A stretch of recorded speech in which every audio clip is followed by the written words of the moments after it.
Hi friends, welcome back to my channel Juthi Ranna Banna. आमार आजके recipe भापा डिमेर कारी बा एग भापा कारी बा मसाला भापा डिमेर कारी, जेटाई बोलुन ना केन एटा खेते भीषण मजार और बानानो खूबई सहज। यदि आमार रेसिपिटी आपनादेर भालो लागे ताहले एकटा लाइक बाटने क्लिक दिन और सबस्क्राइब करे आमाके सापोर्ट करुन। तो आर देरी ना करे चलुन रेसिपिटी देखे नेওয়া যাক। भापा डिमेर कारी बानानोर जोन्नो प्रथमे डिम भाप दिए निते हबे और डिम भापानोर जोन्नो आमी एकटा मोल्ड रेडी करे निচ্ছি। और এই মোল্ডের মধ্যে আমি দিয়ে দিচ্ছি 1 টেবিল চামচ পরিমাণ তেল আর তেলটাকে দিয়ে খুব ভালো করে স্প্রেড করিয়ে মোল্ডটা সাইডে সরিয়ে রাখবো। আমি এখানে একটা কেকের মোল্ড নিয়ে নিয়েছি, তবে আপনারা চাইলে স্টিলের যে কোনো বাটিতেও এই কাজটি করতে পারেন। এবারে আমি একটা বোল নিয়ে নিয়েছি, বোলের মধ্যে 6টা ডিম নিয়ে নিচ্ছি। আমি আজকে 6টা ডিম দিয়ে ভাপা ডিমের কারি করব। আমি এখানে ফার্মের মুরগির ডিম নিয়ে নিয়েছি, তবে আপনারা চাইলে দেশি মুরগির ডিম কিংবা হাঁসের ডিম দিয়েও আপনারা এই ভাপা ডিমের কারি তৈরি করতে পারেন। তবে ডিমটা নেওয়ার সময় অবশ্যই খেয়াল করবেন ডিমটা যেন রুম টেম্পারেচারে রাখা ডিম হয়। ডিমের মধ্যে এবারে আমি দিয়ে দিচ্ছি লবণ স্বাদ মতো, half teaspoon black pepper powder, কিছুটা কাঁচামরিচ কুচি আর কিছুটা ধনেপাতা কুচি। এতে করে এই ডিমটা দেখতে কালারফুল লাগবে আর খেতেও টেস্ট হবে। তবে আপনারা পছন্দ হলে এর মধ্যে পেঁয়াজ কুচিও অ্যাড করতে পারেন। আবার খুব ভালো করে এটাকে মিশিয়ে নিতে হবে।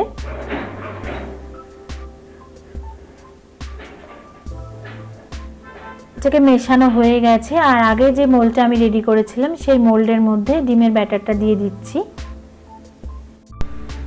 এবারে ওপর থেকে আরও একটু ব্ল্যাক পেপার পাউডার, কাঁচামরিচ কুচি, ধনেপাতা কুচি আর ওপর থেকে আরও একটু রেড চিলি পাউডার ছড়িয়ে দিচ্ছি, এতে করে দেখতে কালারফুল হবে।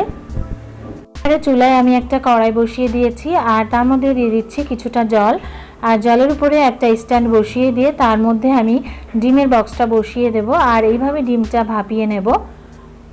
এবারে ঢাকা দিয়ে আমি হাই ফ্লেমে যখন জলটা ফুটে উঠবে ঠিক তখন চুলার আঁচটা মিডিয়াম টু লোতে রেখে ডিমটা ভাপিয়ে নিতে হবে। আর যেহেতু ডিমের পরিমাণ কম বেশির উপরে ডিম ভাপানোর সময়টা নির্ধারণ করা হয়, আর যেহেতু আমি এখানে 6টা ডিম ব্যবহার করেছি তাই আমার এই ডিমটা ভাপাতে 7 থেকে 8 মিনিট সময় লেগেছিল। এর থেকে কম ডিম হলে কম সময় লাগবে আর বেশি ডিম হলে একটু বেশি সময় লাগবে।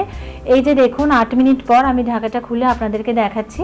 একটা টুথপিক দিয়ে আমি দেখে নিচ্ছি যে টুথপিকটা একেবারে পুরোপুরি শুকনো অবস্থায় উঠে আসছে, অর্থাৎ ডিম ভাপাটা হয়ে গেছে। আর আমি এটাকে ঠান্ডা করে বক্স থেকে বের করে নেব। প্রথমে আমি ছুরি দিয়ে চারপাশ দিয়ে এভাবে কেটে মোল্ড থেকে বের করে নেওয়ার চেষ্টা করব। যদি মোল্ড থেকে সরাসরি বেরিয়ে না আসে তাহলে মোল্ডের মধ্যে এইভাবে পিস পিস করে কেটে নিয়ে একটা চামচের সাহায্যে এগুলোকে তুলে নিলেও হবে।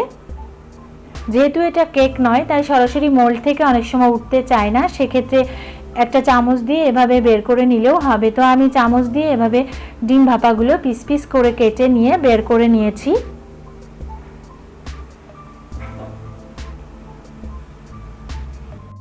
এবারে কারি রান্না করার জন্য আমি চুলায় একটা প্যান বসিয়ে দিয়েছি আর প্যানের মধ্যে দিয়ে দিচ্ছি 2 টেবিল চামচ পরিমাণ রান্নার তেল। তেলটা গরম হয়ে গেছে, এর মধ্যে আমি দিয়ে দিচ্ছি 1 ইঞ্চি দারচিনি, 2টা ছোট এলাচ, 4-5টা লবঙ্গ আর 2টা তেজপাতা। এগুলো থেকে যখন সুন্দর একটা ফ্লেভার আসছে তখন এর মধ্যে আমি দিয়ে দিচ্ছি হাফ কাপ পেঁয়াজ কুচি। পেঁয়াজ কুচি মিনিট 2 সময় নিয়ে নেড়ে নিতে হবে একেবারে লো আছে। একটু নরম হয়ে গেলে এর মধ্যে আমি দিয়ে দিচ্ছি 1 টিস্পুন পরিমাণ রসুন বাটা আর হাফ টিস্পুন পরিমাণ আদা বাটা দিয়ে আরও মিনিট খানেক সময় নিয়ে ভালো করে ভেজে নিতে হবে। এরপরে আমি দিয়ে দিচ্ছি টমেটো বাটা, হাফ কাপ টমেটো বাটা, তবে এখানে চাইলে আপনারা টমেটো কুচিও ব্যবহার করতে পারেন। টমেটো বাটা দিয়ে আরও মিনিট 2 সময় নিয়ে একেবারে লো আছে খুব ভালো করে কষে নিতে হবে।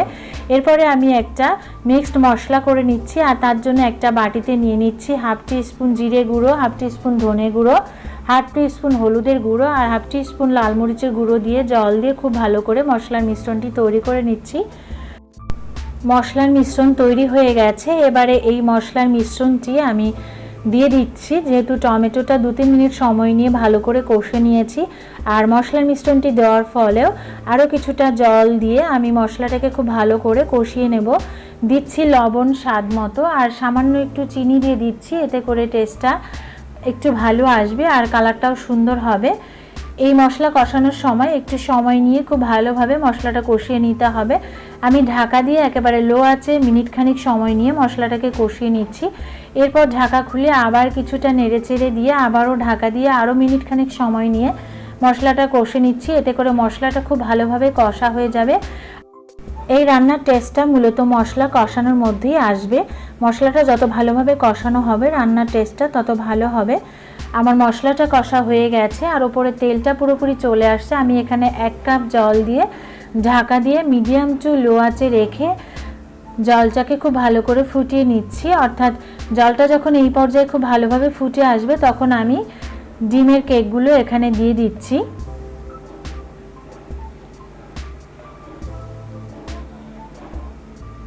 ভাপা ডিমের কারিতে এটা ঝোলটা খুব বেশি পাতলা হয় না, গ্রেভিটা একটু ঘন টাইপের হয়, সেই জন্য জলটা পরিমাণে কম দেওয়া। তবে আপনারা যদি পাতলা করে খেতে চান সেক্ষেত্রে জলটা একটু বাড়িয়ে দিতে পারেন।